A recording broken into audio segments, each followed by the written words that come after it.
সোমবার নবান্নের বৈঠক থেকে রাজ্যের একাধিক পুরসভার পুরপ্রতিনিধিদের কড়া ধমক দিয়েছিলেন মুখ্যমন্ত্রী মমতা বন্দ্যোপাধ্যায়। মঙ্গলবার সকাল থেকে হাসপাতালে 2 মাস ধরে জমে থাকা নোংরা আবর্জনা পরিষ্কারে নামল পুরসভা। এদিন সকালে জেসিবি দিয়ে আবর্জনা পরিষ্কার করেন পুরসভার সাফাই কর্মীরা। দিনহাটা মহকুমা হাসপাতালের সুপার ডাক্তার রণজিৎ মণ্ডল বলেন, কয়েক মাস ধরে নোংরা আবর্জনা জমেছিল। এ প্রসঙ্গে দিনহাটা পুরসভার ভাইস চেয়ারম্যান সাবির শাহ চৌধুরী বলেন, দিনহাটা শহরে দীর্ঘদিন ধরে ডাম্পিং গ্রাউন্ডের সমস্যা চলছিল, তাই ওই আবর্জনা ফেলা হচ্ছিল না। এদিন সেই সমস্যা মেটায় সমস্ত আবর্জনা পরিষ্কার করা হচ্ছে।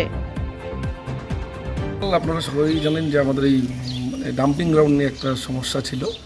তা যাই হোক, দীর্ঘদিন এই সমস্যা আমরা মন্ত্রীকে বলার পর মন্ত্রী সেটা খুব কঠোরভাবে নিজের হাতে নিয়ে তিনি নিজে সেটাকে দায়িত্ব নিয়ে দেখে সেই ডাম্পিং গ্রাউন্ড খোলার ব্যবস্থা করেছেন এবং বলেছেন ইমিডিয়েট যাতে হসপিটাল, এবং আশা করি আগামী 2-1 দিনের ভিতরে বাজারটাও একদম পুরোপুরি পরিষ্কার হয়ে যাবে। দিনহাটার যে স্তূপগুলো এতদিন ধরে বিভিন্নভাবে বিভিন্ন জায়গায় অনিয়মিতভাবে ফেলা হচ্ছিল, সেগুলো একটা সিস্টেমেটিক ওয়েতে আমরা আমাদের যেটা আমবাড়ির যেটা আমাদের মিউনিসিপ্যালিটির যেটা ডাম্পিং গ্রাউন্ড, যেখানে প্রসেসিং সেন্টার হবে, সেখানে আমরা সব ফেলতে পারছি এবং আগামী কয়েক দিনের মধ্যে সেখানেও মেশিনপত্র বসে সেখানেও প্রসেসিং শুরু হবে।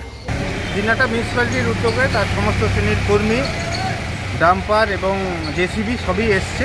যুদ্ধকালীন তৎপরতায় হসপিটাল পরিষ্কার পরিচ্ছন্নতা চলছে। এতে সবারই সুবিধা হবে। মিউনিসিপ্যালিটিকে ধন্যবাদ জানাচ্ছি এবং নিয়মিত তারা যাতে পরিষ্কার করে সেজন্য অনুরোধ করছি।